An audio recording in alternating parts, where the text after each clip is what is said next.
Bienvenue à ce segment des solutions pour la vie.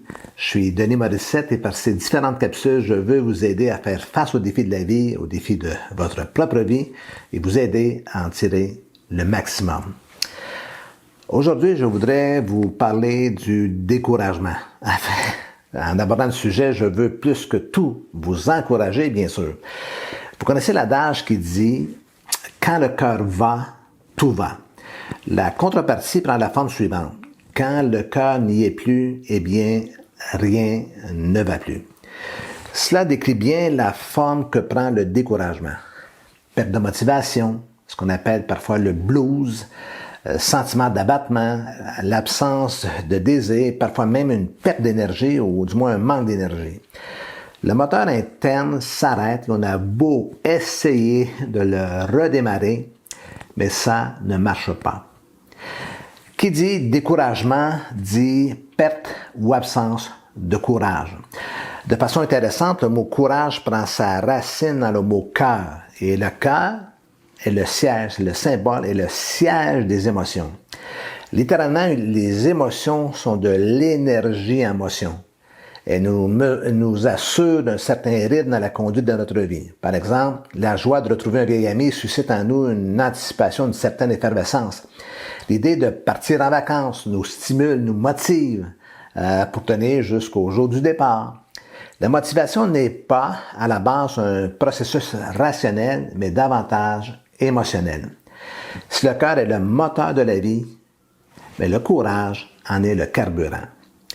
Lorsque le cœur n'y est pas, c'est que littéralement nous sommes en panne de courage. Nous n'avons pas la force de continuer parce que nos réservoirs sont vides. Dans ces moments, nous n'avons pas besoin de reproches ou de critiques, on n'a pas besoin de se faire dire « Allez, secoue-toi » ou « Arrête de t'apitoyer ». Ça n'a aucune efficacité. En fait, ces formules font davantage l'effet contraire et ajoutent au découragement une bonne dose de culpabilité. Ce dont nous avons besoin, c'est de refaire le plein.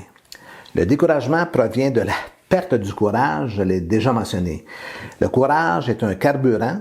Alors, lorsqu'on encourage quelqu'un, c'est comme si on le remplit de courage, comme lorsqu'on fait le plein d'essence pour la voiture. Il peut ainsi poursuivre sa route. Laissez-moi vous donner quelques conseils pour vous aider à vaincre les moments de découragement. Donc, quelques conseils. Premièrement, acceptez le fait que la vie est difficile. Parce que la vie est difficile, nous arrivons souvent au bout de nos limites.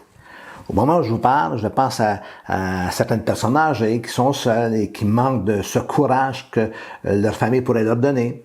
Je pense à cet autre couple que je connais bien, dont la petite fille, à sa naissance, a attrapé une bactérie qui a perturbé son développement psychomoteur et qui l'a rendu sourde et qui doivent continuer malgré tout. Je pense à cette dame qui, après avoir survécu à des abus, se retrouve à 50 ans avec un cancer. Il serait malséant, et vous serez d'accord avec moi, de banaliser leur état avec des formules toutes faites.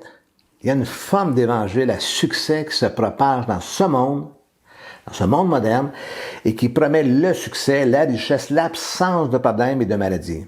Non seulement ce type de message est irréaliste, non biblique et inefficace, mais il est aussi dommageable.